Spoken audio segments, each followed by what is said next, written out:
Banyaknya habuk. Nak ambil vacuum lah. Salah pula vacuum ni. Assalamualaikum warahmatullahi wabarakatuh.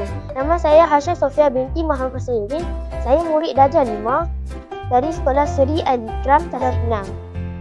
Saya akan membuat projek inovasi penyedut habuk menggunakan barang terpakai yang dinamai dustbuster. Bahan-bahan adalah botol mineral, pemegang botol minyak, solder, batang aiskrim, diisi motor, bateri dan switch, wire, kipas kecil, penutup botol dan pipe. Manakala peralatan-peralatan yang digunakan ialah sarung tangan, gergaji, screwdriver, gunting, pembaris, pisau, gam uhu, gunting, glue gun, soldering. Mula-mula, potong botol kepada dua bahagian. Tebuk penutup botol dengan menggunakan soldering. Potong batang paip sepanjang 15 cm. Masukkan batang paip ke dalam penutup botol yang sudah ditebuk tadi. Inilah hasilnya. Seterusnya, ambil batang aiskrim, ukur diameter botol dan tandakan. Batang aiskrim tadi.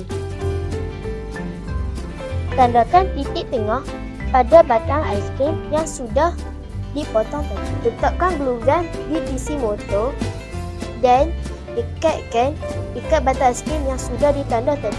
Letakkan kipas kecil ke diisi motor.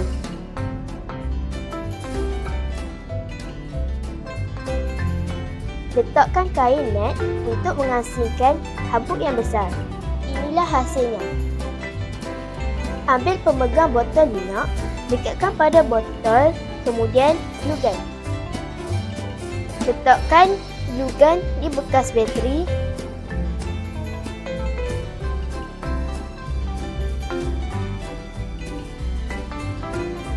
Sambungkan wayar diisi motor dan bateri. Dekatkan soldering pada penyambung tadi.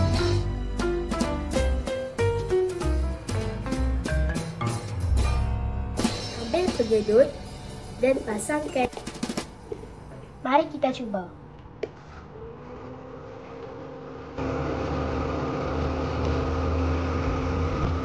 Kita cuba yang ini pula.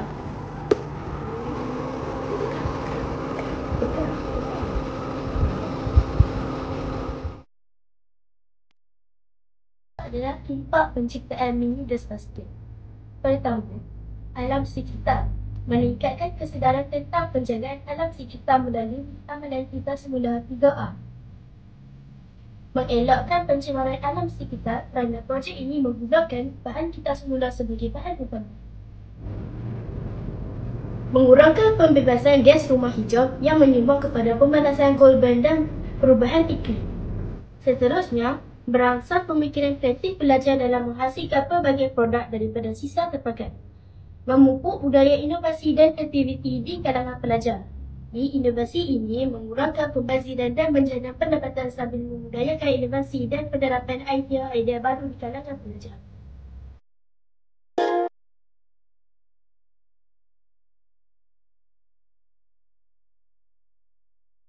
Tara, dah siap mini dustbuster saya. Jom kita try.